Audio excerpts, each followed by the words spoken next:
지금 이 순간 전 세계 정보기관이 비상에 돌입했습니다. 러시아, 그 누구보다 군사에 집착하는 그 나라에서 충격적인 파일 하나가 유출됐습니다. 파일의 출처는 러시아 군사 최고 위층. 이 파일이 공개되는 순간 저는 어떻게 될까요? 하지만 이건 반드시 남겨야 할 기록입니다. 세계 주요 정보기관이 지금 이 순간에도 대한민국 군사력 보고서를 긴급 검토 중입니다. 그 보고서에는 충격적인 문장이 있죠.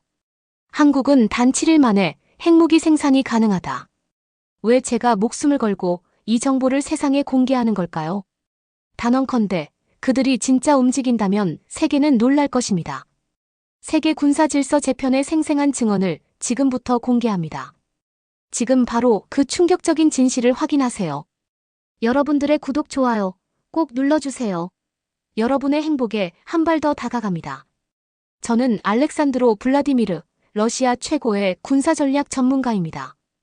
50년이 넘는 세월 동안 세계 각국의 군사력을 분석하고 평가해왔죠. 크렘린궁의 최고위 인사들이 저의 분석을 기다리는 일이 다반사입니다. 하지만 지금 제가 말씀드릴 이야기는 오랜 전문가로서의 제 명성을 위험에 빠뜨릴 수도 있습니다. 그럼에도 불구하고 세상은 반드시 이 진실을 알아야 합니다. 모든 것은 6개월 전 시작됐어요. 러시아 안보회의에서 저는 동북아시아 전략 균형에 관한 발표를 준비하고 있었습니다. 평소처럼 한국은 미국의 작은 동맹국, 기술은 뛰어나지만 군사적으로는 중국과 북한의 그림자에 가려진 작은 나라라고 평가했죠. 모스크바의 어두운 겨울 저녁, 제 사무실 문을 두드린 건 오래된 친구 미하일이었습니다. 눈에 띄게 초조한 모습으로 그는 봉인된 서류 한 묶음을 건네주었어요. 서류 봉투를 열자마자 저는 충격에 휩싸였습니다. 그 안에는 한국 군사력에 관한 일반에 공개되지 않은 자료들이 있었어요. 첨단 무기 시스템, 특수부대 작전 영상, 그리고 가장 충격적인 것. 한국이 7일 내에 핵무기를 생산할 수 있다는 정보였습니다. 처음엔 믿기 힘들었죠. 어떻게 이런 일이 가능할까요? 저는 자료를 넘기며 고개를 가로저었습니다. 밤새 자료를 검토하며 제 뇌리에 두 가지 생각이 교차했어요. 하나는 이 자료가 위조되었다는 것, 다른 하나는 만약 진짜라면 세계 군사 질서에 대한 우리의 이해가 완전히 뒤집힐 것이라는 사실이었습니다. 창문 밖으로 떨어지는 눈을 바라보며 저는 이 작은 동아시아 국가가 세계에 들이운 거대한 그림자를 처음으로 감지했습니다. 정말 한국이 세계 최강국의 실체를 숨기고 있었던 걸까요? 다음 날 아침, 저는 미하일에게 전화를 걸었습니다. 자료의 출처가 필요했어요. 정보원의 신원은 말할 수 없어. 하지만 그는 한국 국방부 내부 인물이야. 미하일의 말에 저는 더 혼란스러워졌죠. 이 자료들은 평범한 정보가 아니었습니다. 한국의 K2 전차와 KF-21 전투기의 실전 성능이 공개된 수치보다 30-40% 높았고 특수부대 훈련 영상은 믿기 힘들 정도의 완성도를 보여주었어요. 특히 눈길을 끈 것은 빨간 폴더였습니다. 이 안에는 한국의 비밀 전략무기 개발 프로젝트에 관한 자료가 있었죠. 코드명 청룡이라 불리는 초음속 미사일은 어떤 방어 시스템도 뚫을 수 있다고 명시되어 있었어요. 더 놀라운 것은 핵무장 가능성이었습니다. 한국은 표면적으로 핵무기를 보유하지 않았지만 필요시 일주일 내에 완성할 수 있는 모든 기술과 재료를 보유하고 있었어요. 저는 집무실 창문을 바라보며 깊은 생각에 잠겼습니다. 현재 모스크바에는 보슬비가 내리고 있었죠. 어떻게 이런 일이 가능할까? 저는 혼잣말로 중얼거렸어요. 한국은 그저 삼성과 현대로 유명한 작은 나라 아니었나요? 저는 40년간의 군사분석, 경력 동안 이런 오판을 한 적이 없었습니다. 다음 날 또 다른 자료가 도착했어요.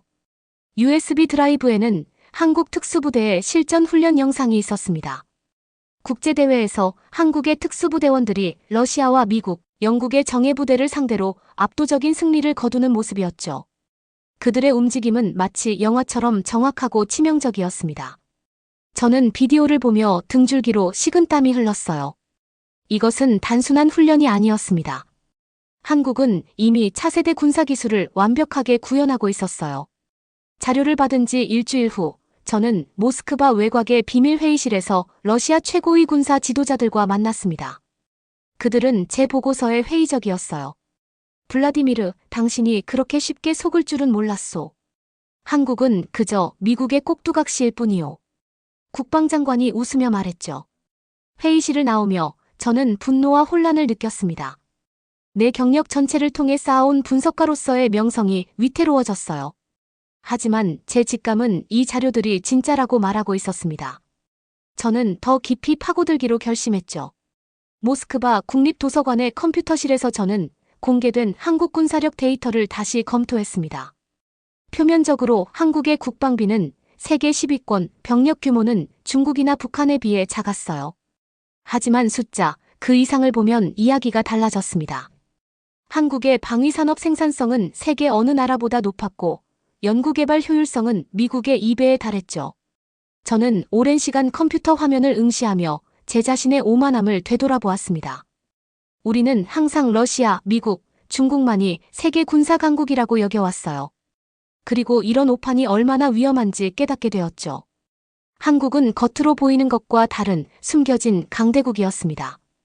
카페에서 커피를 마시며 창밖의 붉은 광장을 바라보았어요. 수십 년간 세계 군사 전문가로 활동하면서 저는 어떻게 이런 중대한 사실을 놓칠 수 있었을까요? 자존심은 상처받았지만 진실을 향한 제 호기심은 그 어느 때보다 강했습니다. 한국의 진짜 모습을 밝혀내야만 했어요. 3주 후 저는 상트페테르부르크의 한 국제 군사 컨퍼런스에 참석했습니다. 거기서 이호준 박사라는 한국인 군사 전문가를 만났어요. 처음에는 평범한 교류였습니다. 그러나 저녁 리셉션에서 약간의 술 기운이 돌자 이호준 박사의 태도가 달라졌죠. 블라디미르 씨, 당신이 최근에 어떤 자료를 입수했다고 들었습니다. 이호준 박사가 낮은 목소리로 말했어요. 저는 놀라움을 감추지 못했습니다. 어떻게 알았을까요? 걱정 마세요. 저는 당신의 적이 아닙니다. 오히려 도움을 드릴 수 있어요. 이호준 박사는 정보를 더 주겠다며 저를 호텔방으로 초대했습니다. 그곳에서 그는 노트북을 열고 놀라운 영상을 보여주었어요. 한국의 무인 잠수함이 극비작전을 수행하는 장면이었죠. 이 잠수함은 어떤 레이더에도 탐지되지 않는 스텔스 기능을 갖추고 있었습니다. 이게 진짜라고 어떻게 믿을 수 있죠? 제가 물었어요. 이호준 박사는 미소를 지었습니다. 증거가 필요하시다면 다음 주에 발생할 사건을 지켜보세요. 러시아 극동 해역에서 우연히 발견될 미확인 해양물체에 관한 뉴스가요. 일주일 후 정확히 이호준 박사가 예고한 대로 뉴스가 보도되었습니다. 저는 등골이 오싹해졌어요. 이것은 우연이 아니었습니다. 한국은 정말로 세계가 알지 못하는 군사기술을 보유하고 있었고 이제 저는 그 사실을 받아들일 수밖에 없었어요. 제 집무실 벽에 걸린 세계 지도를 바라보며 저는 그 작은 반도 국가를 새로운 시선으로 보기 시작했습니다. 한국이라는 나라. 세계 최강국의 실체가 저곳에 숨겨져 있었던 걸까요? 이제 제 연구는 본격적으로 시작되었습니다. 저는 이호준 박사로부터 받은 추가 자료를 바탕으로 한국의 군사력을 심층 분석했어요. 놀라운 사실들이 하나둘씩 드러났죠. 한국은 단순한 방위산업 강국이 아니었습니다. 그들은 조용히 그러나 체계적으로 군사혁명을 이루고 있었어요.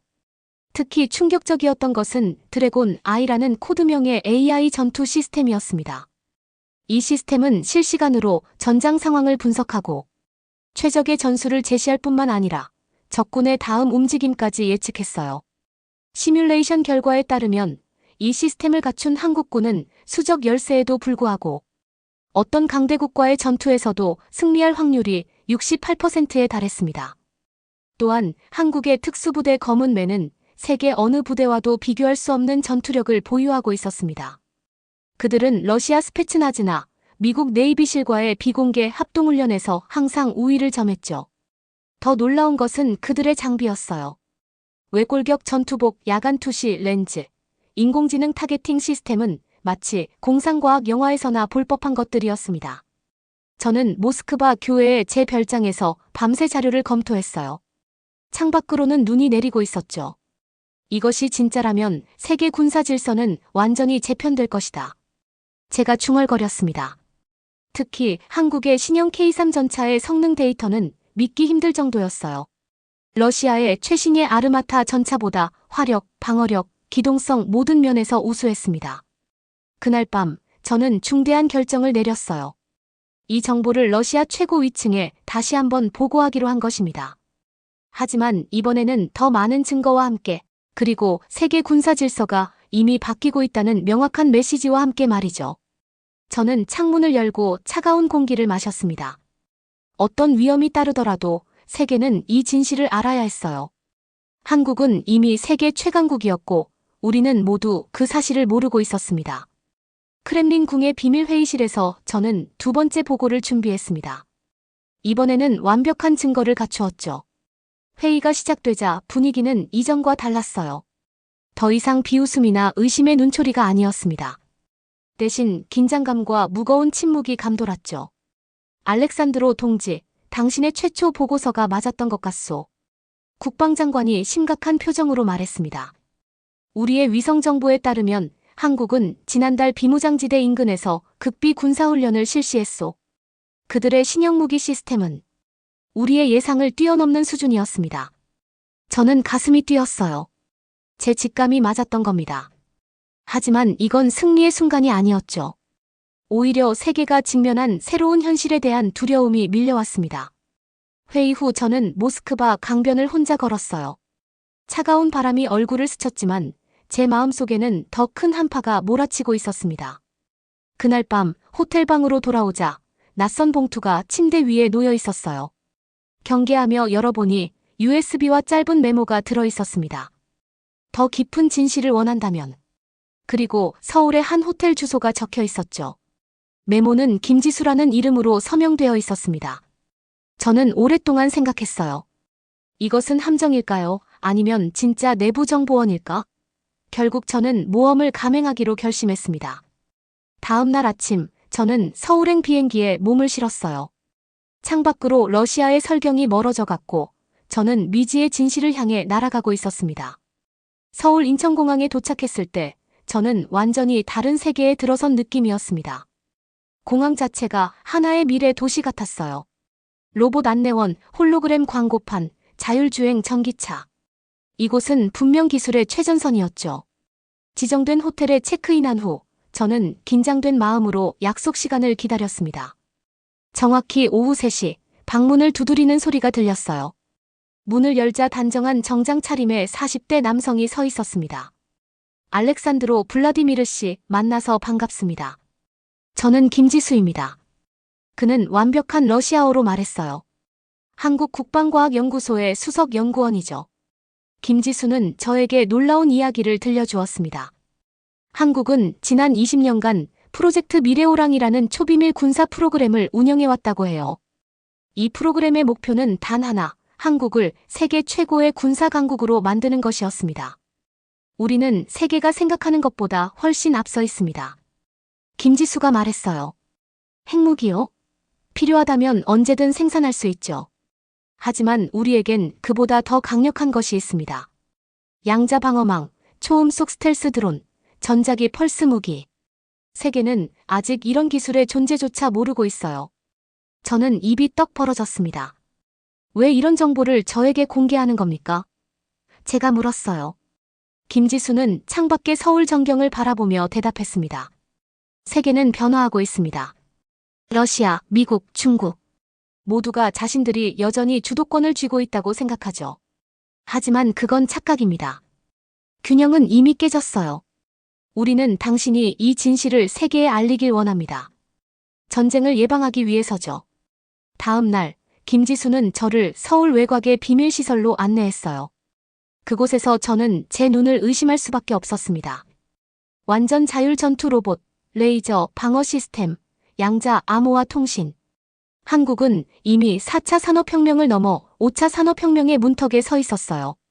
서울에서의 충격적인 경험 후 저는 한국의 군사력에 대한 새로운 시각을 가지고 세계를 바라보기 시작했습니다.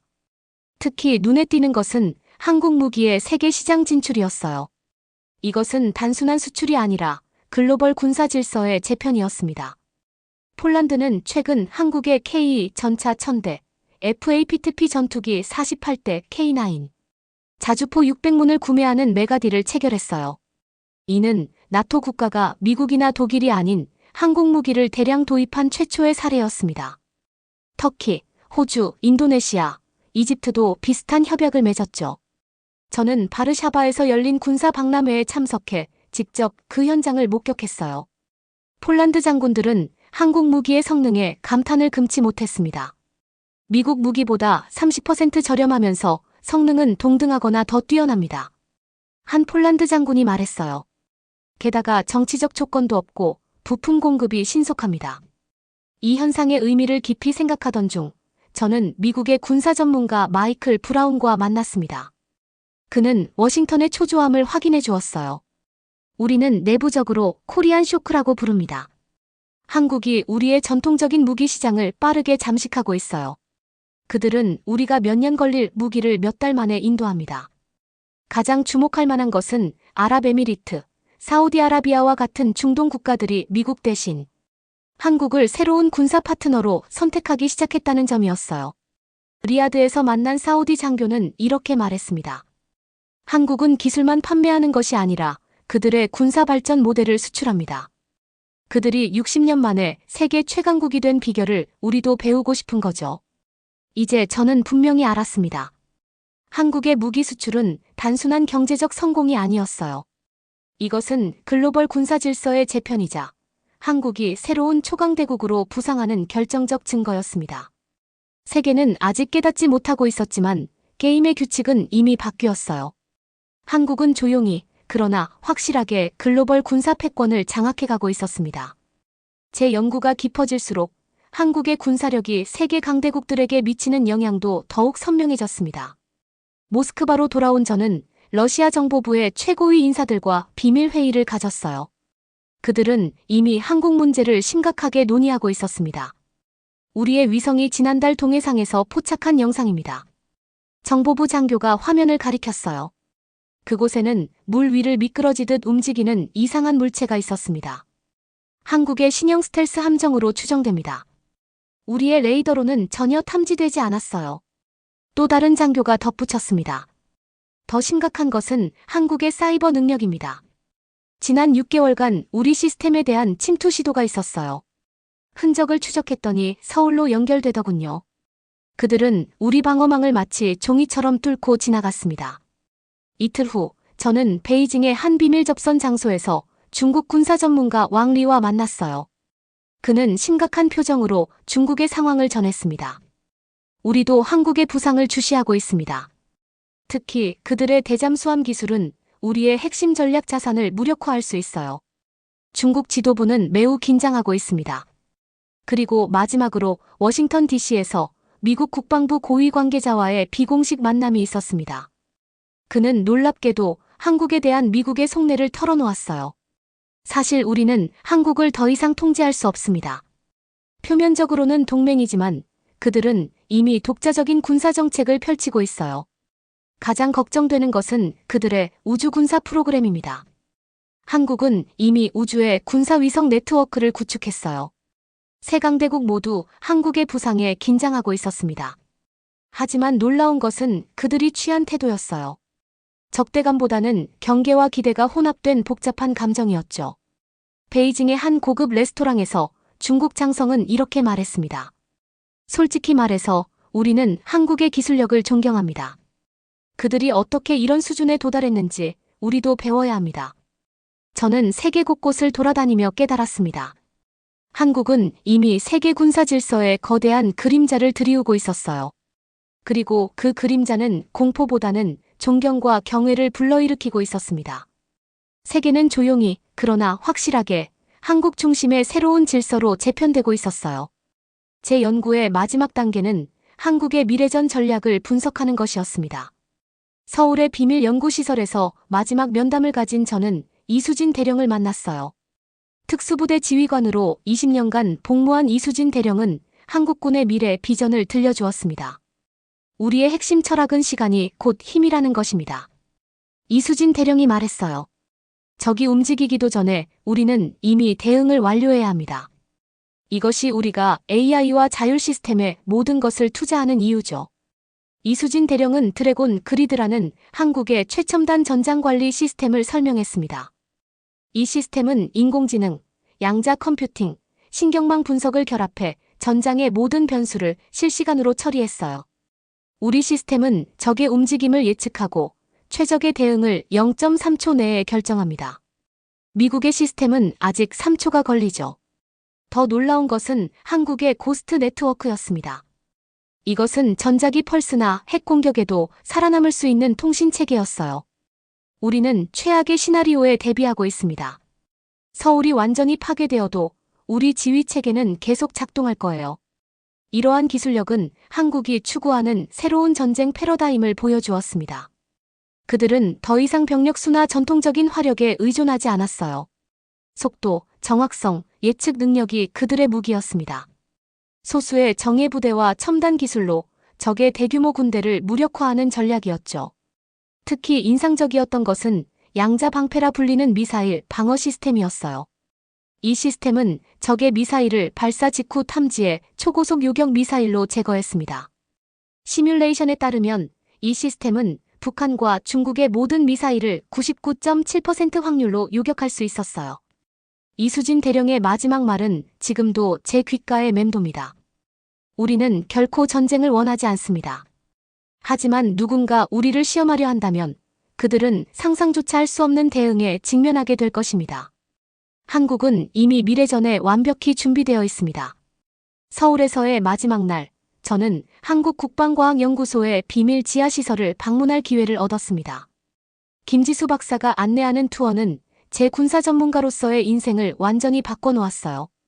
보안 검색을 거친 후 우리는 엘리베이터를 타고 지하 50층으로 내려갔습니다. 그곳은 마치 다른 세계와 같았죠. 이곳이 프로젝트 청룡의 본부입니다. 김지수 박사가 자랑스럽게 말했어요. 거대한 원형 공간에는 수백 명의 과학자와 엔지니어들이 첨단 장비로 작업하고 있었습니다. 벽면의 홀로그램 화면들은 복잡한 데이터와 시뮬레이션을 보여주고 있었죠. 첫 번째로 본 것은 고스트 호크라 불리는 초음속 스텔스 드론이었습니다. 이 드론은 어떤 레이더로도 포착되지 않습니다. 김지수 박사가 설명했어요. 마하 5의 속도로 비행하며 인공지능으로 완전 자율작전이 가능하죠. 무엇보다 중요한 건 우리가 이미 500대를 생산했다는 겁니다. 다음은 양자방패 시스템의 축소 모형이었습니다. 이 방어체계는 북한에서 발사된 미사일을 0.8초 만에 탐지하고 2.3초 내에 요격할 수 있었어요. 미국의 사드나 이스라엘의 아이언돔과는 차원이 다릅니다. 김지수 박사가 자신있게 말했죠. 우리 시스템은 핵탄두도 100% 방어할 수 있어요. 가장 충격적이었던 것은 드래곤 I라 불리는 군사 인공지능이었습니다. 이 AI는 수천 개의 위성 드론, 센서에서 실시간 데이터를 수집하고 분석했어요. 이것이 우리의 진짜 힘입니다. 김지수 박사의 눈이 빛났죠. 적의 다음 행동을 예측. 모스크바에 눈 내리는 밤, 저는 창가에 서서 생각에 잠겼어요. 내부 배신이라는 사건은 오히려 한국의 군사적 지능을 더욱 돋보이게 했습니다. 그들은 이미 모든 시나리오를 예측하고 세계 강대국들의 행동을 몇 수 앞서 읽고 있었어요. 이것이 진정한 21세기 강대국의 모습이구나. 제가 중얼거렸습니다. 김정우의 배신 사건이 표면화되면서 한국 내부에서도 큰 파장이 일었습니다. 저는 서울로 다시 초청받아 이준호 장군과의 비공개 면담 기회를 얻었어요. 한국군 최고위 인사 중 한 명인 이준호 장군은 내부 상황을 솔직히 털어놓았습니다. 우리 내부에는 두 개의 진영이 있습니다. 이준호 장군이 설명했어요. 하나는 비상파로 한국이 세계 최강대국으로 공개적으로 도약해야 한다고 주장하죠. 다른 하나는 그림자파로 우리의 힘을 계속 숨기고 은밀히 성장해야 한다고 믿습니다. 김정우는 비상파의 핵심 인물이었습니다. 그의 정보 유출은 한국의 군사력을 세계에 과시하려는 계산된 행동이었다고 해요. 김정우의 배신은 한국 내부 권력 투쟁의 일부였습니다. 그는 한국이 더 이상 숨지 말고 공개적으로 군사 초강대국으로 발돋움해야 한다고 믿었죠. 다음 날 저는 비상파의 리더 중 한 명인 박성민 교수를 만났습니다. 서울대학교 국제관계학과 교수인 그는 다른 시각을 보여주었어요. 한국 국민은 자신들의 나라가 얼마나 강한지 알 권리가 있습니다. 우리는 더 이상 미국의 보호 아래 숨어있는 약소국이 아니에요. 우리 스스로 운명을 개척할 때가 왔습니다.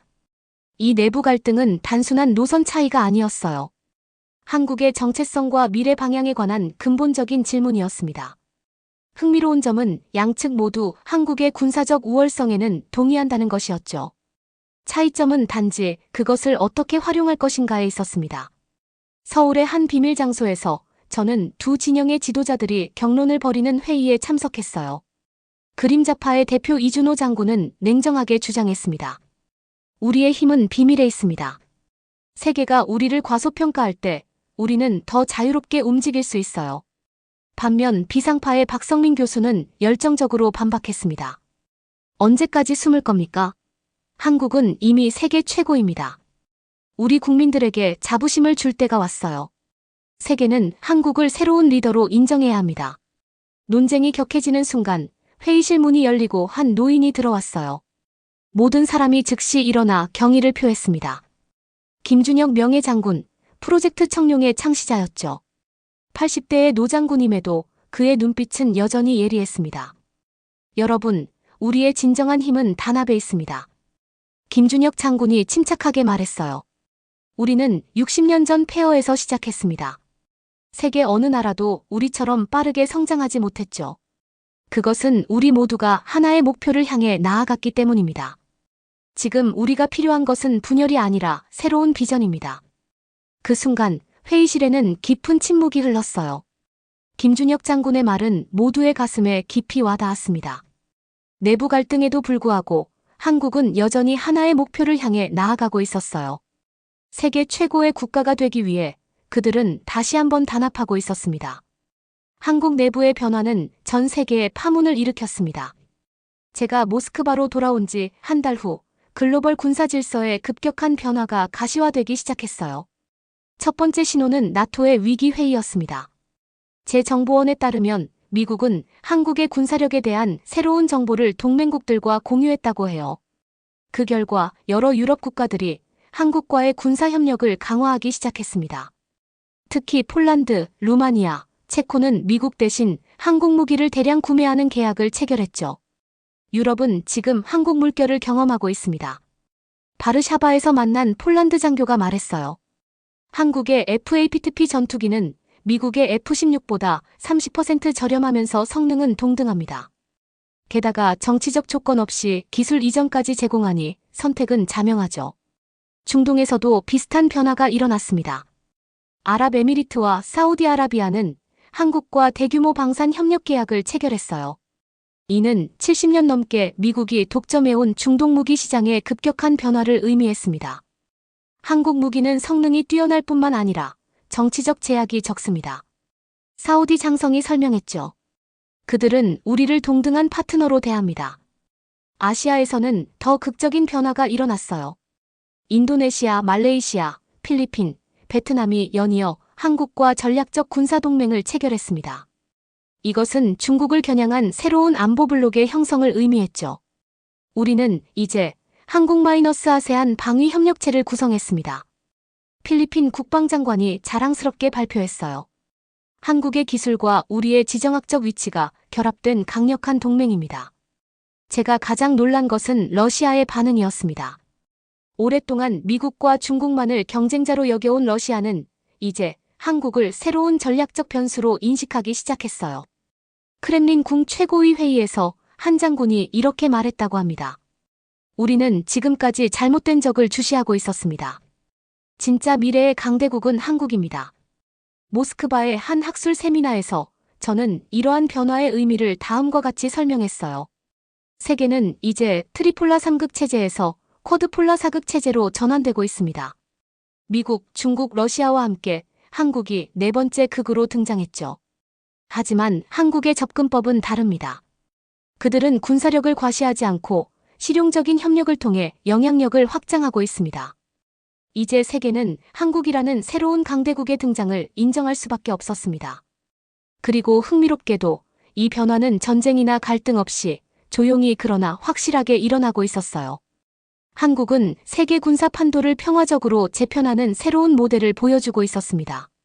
세계 군사 판도의 변화를 연구하면서 저는 한국의 성공 비결에 대해 깊이 생각하게 되었습니다. 그것은 단순한 기술적 우월성이 아니라 독특한 군사 철학에 있었어요. 서울에서의 마지막 방문에서 저는 한국군의 철학적 기반을 연구하기 위해 김태준 교수를 만났습니다. 한국의 군사 철학은 3가지 원칙에 기초합니다. 김태준 교수가 설명했어요. 첫째, 속도가 곧 생존이다. 둘째, 기술로 숫자를 극복한다. 셋째, 평화를 위한 준비가 최선의 전쟁 예방이다. 이 철학은 한국의 독특한 역사적 경험에서 비롯되었습니다. 주변의 거대 강국들 사이에서 생존해온 한국은 항상 수적 열세를 극복해야 했어요. 우리는 선택의 여지가 없었습니다. 전직 국방장관이 설명했죠. 더 강해지거나 멸망하거나. 우리는 전자를 선택했습니다. 한국의 첫 번째 원칙인 속도가 곧 생존은 그들의 모든 군사 시스템에 구현되어 있었어요.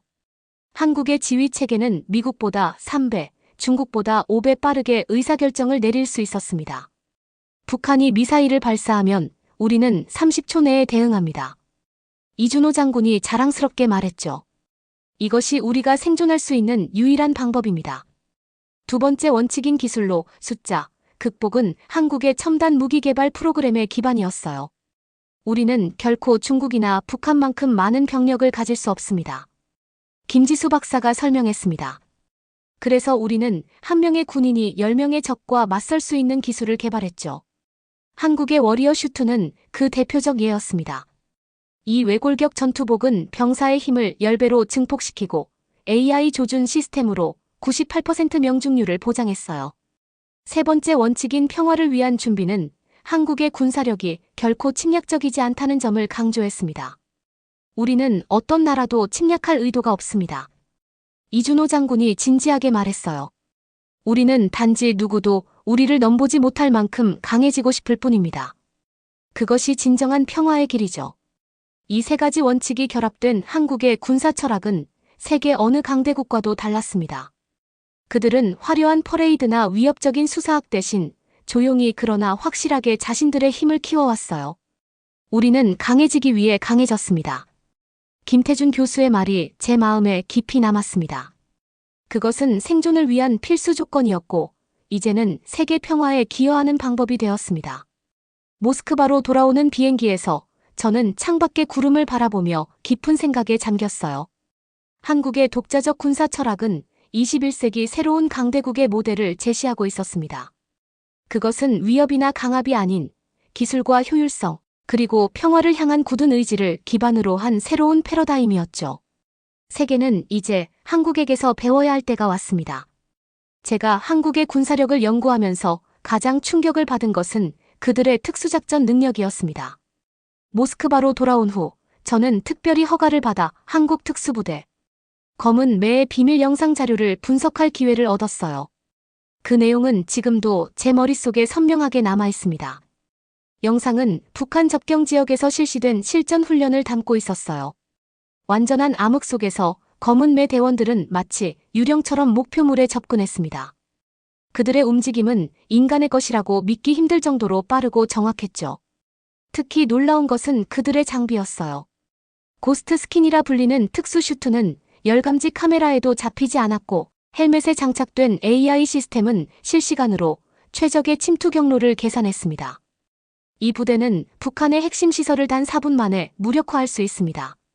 러시아 정보부 분석관이 설명했어요. 미국의 네이비실이나 우리의 스페츠나즈도 이런 수준에는 도달하지 못했죠. 더 놀라운 것은 청룡작전이라 불리는 공중 침투 훈련이었습니다. 검은 매 대원들은 초고속 스텔스 항공기에서 3만 미터 상공에서 특수 윙슈트를 착용하고 낙하했어요.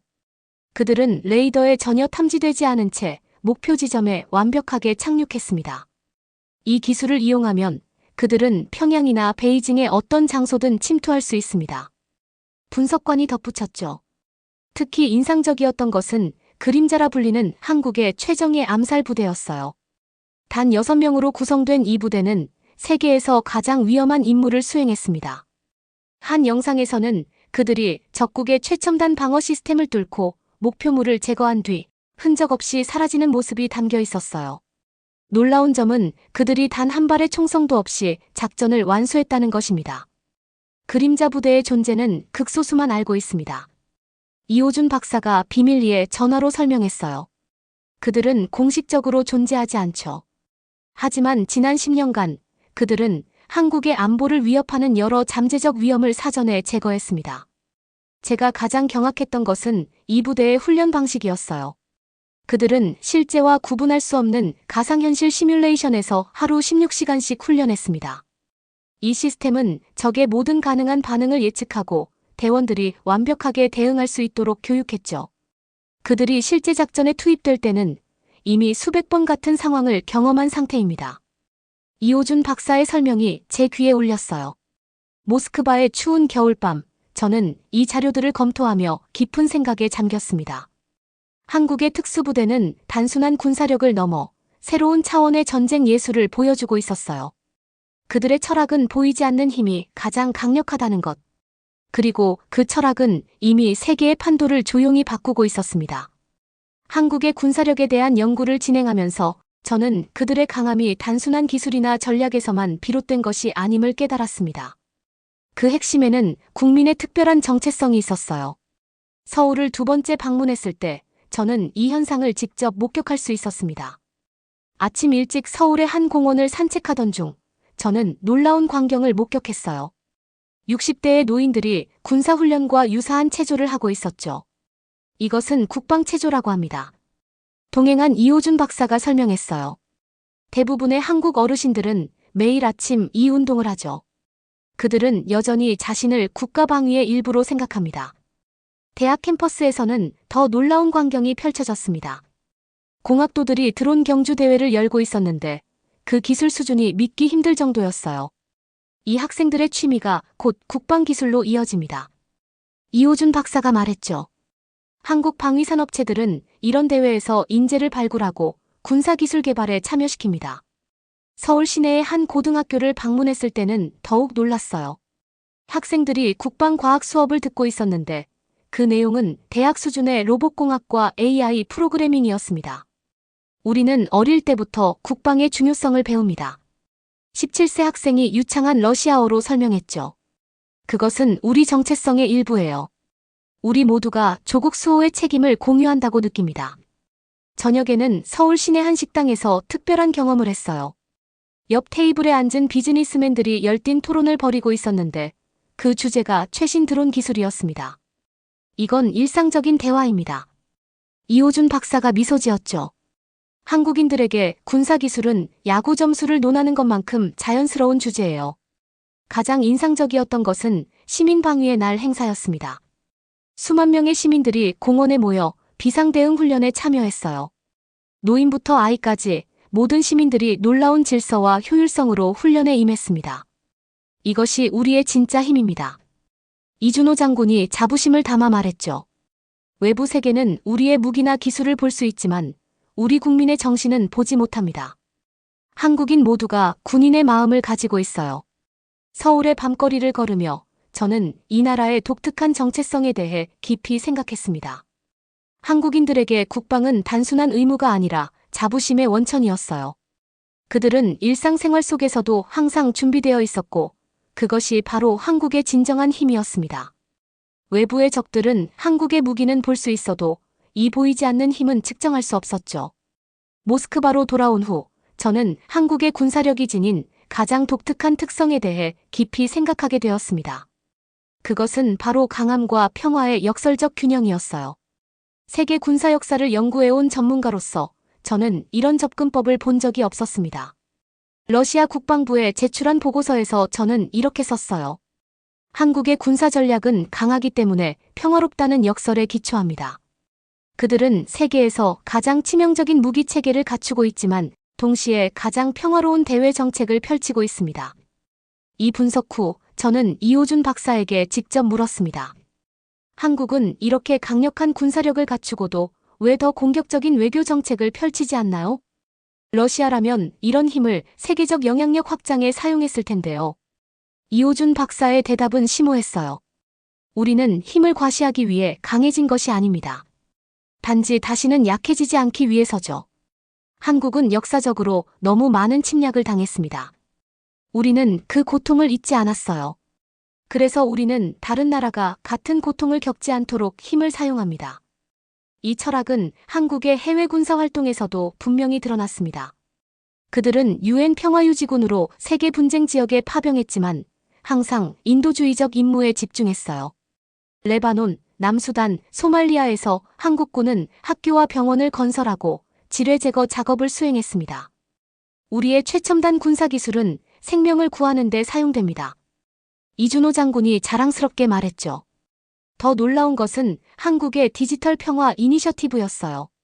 그들은 세계 최고의 사이버 방어 시스템을 개발한 후 이 기술을 개발도상국들에게 무료로 제공했습니다. 사이버 테러는 국경이 없습니다.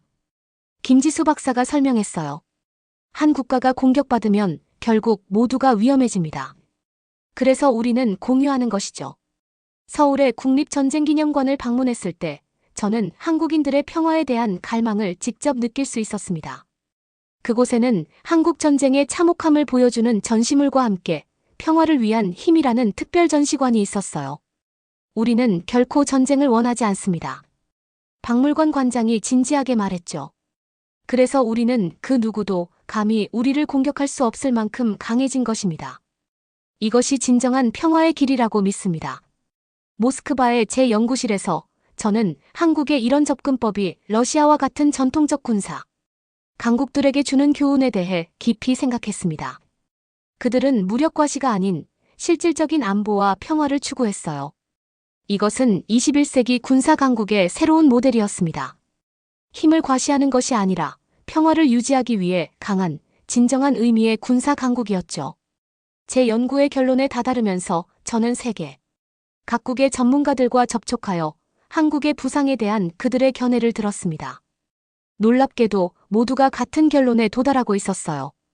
세계는 이미 한국이 만든 새로운 판도 위에서 움직이고 있다는 것이었습니다. 워싱턴 DC의 한 비밀회의에서 미국 국방부 고위 관계자가 솔직하게 털어놓았어요. 우리는 이미 몇몇 분야에서 한국에 뒤처지고 있습니다. 특히 드론 기술과 인공지능 전투 시스템에서요. 펜타곤에서는 이제 코리안 갭이라는 용어가 사용되고 있습니다. 베이징의 군사 전문가들도 비슷한 우려를 표했습니다. 중국은 수적 우위에 의존해왔지만 한국의 기술은 그러한 우위를 무력화할 수 있습니다. 중국 국방대학의 한 교수가 비공개 세미나에서 말했어요. 우리는 이제 코리안 팩터를 모든 군사계획에 고려해야 합니다. 유럽에서도 한국의 군사적 부상은 뜨거운 화제였습니다. 나토 사령부의 한 독일 장성은 이렇게 말했어요. 한국은 이제 군사기술의 새로운 표준을 설정하고 있습니다. 폴란드, 루마니아와 같은 나토 회원국들이 한국 무기 시스템으로 빠르게 전환하고 있어요. 이것은 동맹 내 새로운 역학관계를 창출하고 있습니다. 중동에서는 더 극적인 변화가 일어나고 있었습니다. 사우디아라비아와 아랍에미리트는 미국 대신 한국을 새로운 안보 파트너로 선택했어요. 한국의 방공 시스템은 우리의 안보 환경을 완전히 바꾸었습니다.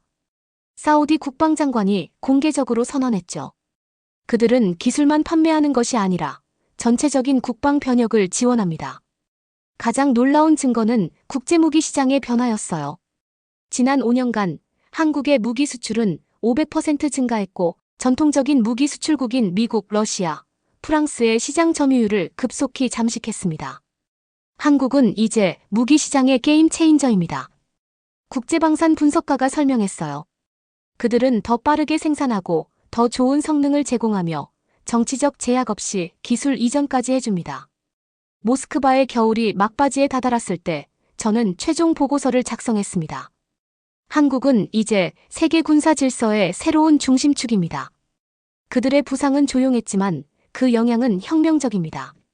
세계는 이제 한국이 만든 새로운 판도 위에서 움직이고 있습니다. 미래 군사 질서는 한국의 기술과 철학에 의해 재편될 것입니다. 러시아 최고위 지도부에 이 보고서를 제출한 날 창밖으로는 첫 봄비가 내리고 있었어요. 오랜 겨울이 끝나고 새로운 계절이 시작되듯 세계 군사 질서도 새로운 시대로 접어들고 있었습니다. 그리고 그 중심에는 작지만 강한 나라, 대한민국이 있었습니다. 오늘 저는 이 모든 연구와 발견을 세계와 공유하기로 결심했습니다.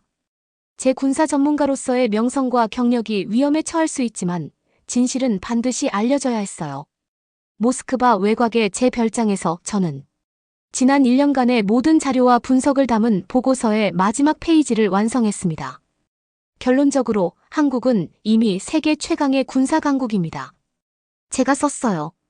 그들의 힘은 단순한 무기나 병력의 숫자가 아니라 기술, 효율성, 국민적 결의, 그리고 평화를 향한 확고한 의지의 완벽한 조합에 있습니다. 세계는 아직 이 사실을 완전히 인식하지 못하고 있으며 이것이 가장 위험한 오판이 될 수 있습니다. 보고서를 마무리하며 저는 창밖의 자작나무 숲을 바라보았습니다. 봄이 오고 있었고 새로운 잎들이 돋아나기 시작했어요. 세계도 이처럼 변화하고 있었습니다. 오래된 패러다임은 사라지고 새로운 질서가 등장하고 있었죠. 제 연구 결과를 발표하기 전날 밤, 저는 마지막으로 이호준 박사에게 연락했습니다. 제가 이 모든 것을 공개해도 괜찮을까요? 제가 물었어요. 이호준 박사의 대답은 간단했습니다. 세계는 준비되어 있습니다. 블라디미르. 진실을 말해주세요.